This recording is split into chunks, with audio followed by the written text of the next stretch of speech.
Ang ating topic ngayon ay hindi ko alam kung bakit ito yung natanong, pero sasagutin pa rin natin. Ang tanong ni Sandrick ay, Ma'am, malambot po ba ang lahat ng balakang ng mga babae? So yan ang ating pag-uusapan for today's video. Interesado ka bang malaman kung ano ang aking sagot? Please keep on watching para bago yan. Kung bago pa lang sa aking channel, please consider to like this video and subscribe my channel.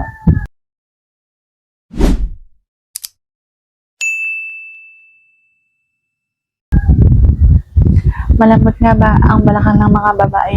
Ang sagot ay oo naman. Hindi naman yan matigas. At kapag halimbawang matigas ang balakang ng isang babae, baka may opera, yung mga ganon. So, pwedeng naoperahan, pwedeng nagpa-opera, nagpabawas, nagpadagdag yung mga ganon ng balakang nila.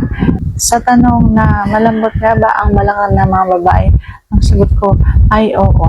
Pero depende sa sitwasyon, baka mamaya may pinaopera o kaya natahian, nabawasan, nadagdagan yung mga ganon. So sana nasagot ko ng tama ang iyong tanong. And if you like this video, please consider to like this video and subscribe my channel.